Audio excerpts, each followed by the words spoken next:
The pirates.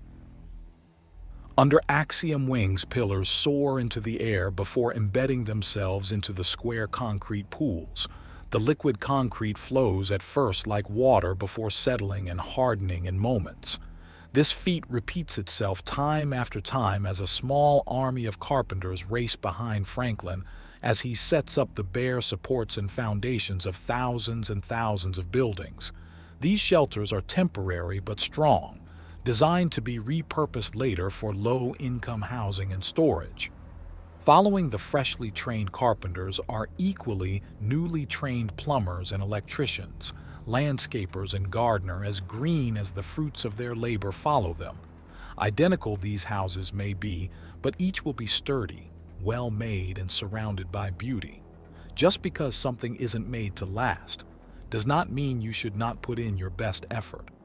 It takes Franklin 3 hours of unending axiom manipulation to lay the bases of all the buildings before he heads back among the carpenters to grab some tools. Once he has a proper understanding on how everything is put together, the nails and screws, wood and plaster, brick, metal and mortar all soar at his direction and the construction flies fast. He then joins the plumbers and repeats his learning before building en masse.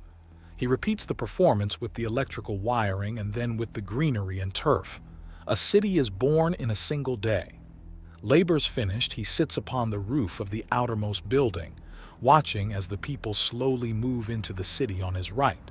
His head pounds from the sheer strain of the detail and leashed power he had controlled. It had not been an easy feat to accomplish all of this, but it had been good.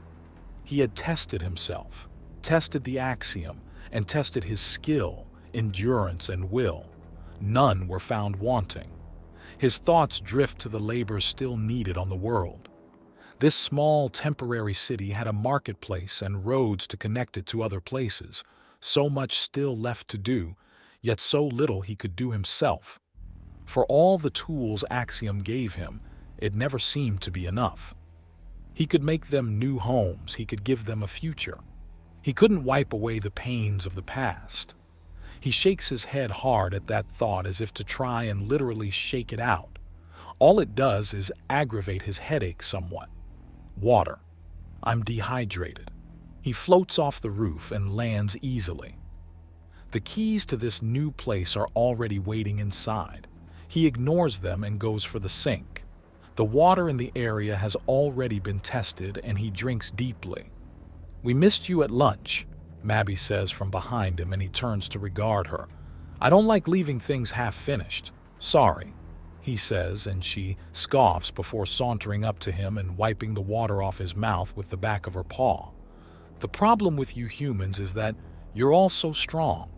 It's the hottest thing I can imagine, but it leads you silly monkeys into doing the strangest things. She half purrs as she walks behind him and hugs him gently, letting her arms hang loose over his front as if she were draped upon his back. You don't have to do things all alone. You can let others help. It's not that. I understand others can help and have a lot to offer. It's that no matter how much I do, no matter how well I do, or how much gets done, I always figure I could have done better. I know it's incredibly stupid. I know I'm getting better as I go, and it's coloring my view. He explains before thrusting his rear back and hefting Mabby onto his back to carry her out of the house. But I see this city, and the first thought is that I should have tried harder. That is stupid. This is more, far more than anyone expected out of you. If you just stopped with the foundations and supports, then it would have been a miracle still. A city for 50,000 people built in a single day. If you're not honored as the patron saint of this settlement, I'll be surprised, Mabby remarks as she nuzzles into him. Oh, they've already started with that, don't you worry, Mirage says from nearby. Mabby glances around in confusion and Franklin gives the invisible nudist an unimpressed look. What is with your aversion to pants and clothing in general for that matter? Vuxa's plenty warm, most space stations are at cozy temperatures, and yay, I just never picked up the habit, although I could be convinced, Mirage teases. I thought I already had, Franklin remarks as Mirage saunters up and leans against him. A slight twist of axiom and she fades into visibility. Without the cloaking, she's revealed to be a mottled, dark purple dinosaur woman with a pale cream section over her chest and stomach, as well as down the insides of her thighs. Her head is slimmer and more streamlined, like a serpent with lips.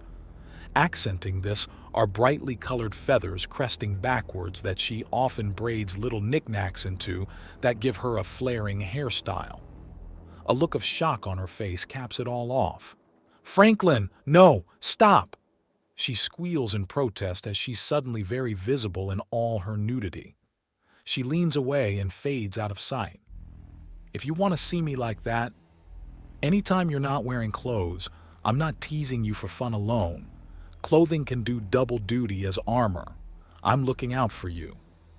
Not to mention you've been dodging a lot of random swipes and even a few plasma shots now and again. Startling a bunch of pirates out of nowhere is never wise," Mabby adds. "That too," Franklin remarks. "Frankie." A tanned, four-armed bunny girl with stark white hair and a goth outfit calls out. "Franklin!" A second four-armed bunny girl in a goth outfit calls out. Her skin is pale and her hair jet black to contrast her sister. "Lovey!" A woman in what seems to be a mantis-style Halloween costume complete with extra arms, wings, and feelers calls out as she flies above the other three. "Hubby!" A short green-skinned woman in overalls that have been tied at the waist to reveal a form-hugging black t-shirt follows them. The calls of the bride sound out as the rabbi's twins of Ichi, Nietzsche, followed by the snicked Chiria, all rush up with one extra, the former Gobe slave, Hutha. One of Hugh's older sisters, she's easily identified by her refusal to heal her first scar and instead hiding it with a wrap of bandages around her face. They cross over her nose and give her a very distinctive look in stark white with her dark gray hair and bright green skin. "Girls, new girl, I don't think we've actually..." Franklin lets it hang in the air for a moment and the former slave looks taken aback before resolving herself. "Because I decided today. I want in. I don't know which of you is first and I don't care. I want in. He broke the witches, he helped my brother, he put up an entire city. I want in," Hutha announces with her arms crossed. "Do you have any idea what you're getting into?" Mabby asks, even as Nietzsche steps closer to Franklin but gets a squeal of protest from Mirage as she bumps into the invisible streaker. "There's the fact that we tend to hang around at random. We're pirates turned conquerors all the way down. Think you can handle that for sisters?" "I handled this, didn't I?" Hutha demands before shifting the bandages to show the brutal scar running across her face. "I spent years in that cruddy mine and came out to a world where there are super studs from beyond the stars that made everything better. I'm getting in while the getting's good.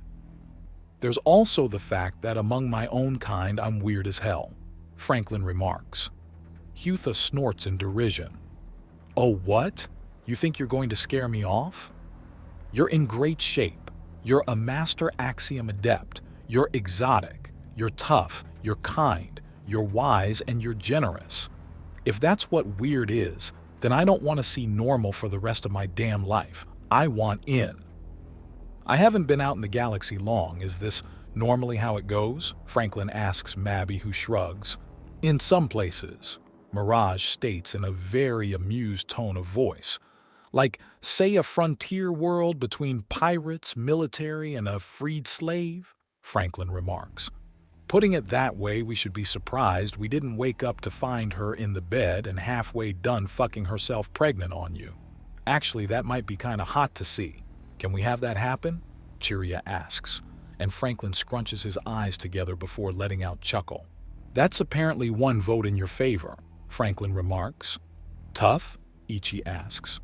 "Cute?" Nietzsche adds. "Yes," the twins say as one. "I don't see why not," Mirage remarks and Hutha blinks. "So I didn't imagine it? You've got a cloak in here?" she asks, and Franklin reaches out and throws his arm around Mirage's shoulder, forcing her back into visibility. There's an EP of surprise from the nudist, and she slips out of his grip. "I'll let you be the judge of that," Franklin remarks with a grin. "Could you stop doing that?" Mirage asks him. "If she's in, then she's going to see you naked sooner or later. Besides, if actually want me to stop, then say so, right now," Franklin says, and there's a pause. "Well, I'll put some clothes on," Mirage says before leaning into him. Later, she says, using him to keep her breasts covered and her tail to hide the rest. "He really is in season, isn't he?" Hutha remarks with a whistle. "Nope, these humans don't have a season. It's always go time," Mirage says. He keeps flirting back and making games of it. "I thought it was just a scent for a bit, but he does want it. I can feel how much he wants it now, but he's controlling it. Get a tret this horny and he's dragging you to bed. A human? He'll start teasing until you drag him to the bed." "Really?" Hutha asks with a very interested look on her face. "I had thought it was just some kind of cologne he'd been dunking himself into. But if it's his actual pheromones and he actually wants it that much, if you still want in, you'll have my blessing. Just remember the big rules." "The big rules?" Hutha asks. "Play nice. I'm not going to put up with any pointless drama. We're all adults and can handle ourselves like adults. That's my big rule," Franklin explains. "Mine is that if you break something or use something up, you fix or replace it as appropriate. If you can't, then get help to do it. I've spent too much time fixing other people's messes on the claw to want that added to." Mabby remarks with a purr as she buries her face into Franklin's growing hair. "Have fun. We live, then we die. This is supposed to be a thing of love and excitement. Live with it," Mirage remarks as she pulls up a foot and slips one of her hands beneath Franklin's pants. "We're sisters now," Ichi says. "So sharing is caring," Nietzsche adds, "which means your problems too. We're in this together." Chiria notes. "Still want in?" Franklin asks, and Hutha seems to consider before gesturing for Franklin to lower himself to her level. Mirage and Mabby step away as he crouches down to look her in the eyes. She then grabs him around the head and kisses him hard. He responds by wrapping his arms around her and lifting her off the ground as he stands up, not breaking the kiss in the slightest. "I do," she answers, getting him to grin. "Welcome to the party, Hutha. Smitha now. You're Franklin Smith, so now I'm Smitha," she says before kissing him again. "Well, guess we've got another rule to learn. Oh, the horror, the shock, the unmitigated gall." Mirage jokes from nearby, and Smitha starts giggling into the kiss before breaking it off and cuddling him. "I can't believe it was this easy. You're number 6. We're not exactly overcrowded. Yet," Mabby remarks. "Just 6, but the other men of the ship are much, much easier to seduce. So most of the ship ended up with them. I'm the odd one out in a lot of ways. Mabby spent hours upon hours flirting with me, and it all went over my head. I had to be straight up told she wanted me to get it. It goes from annoying to charming once you get used to it," Mabby remarks.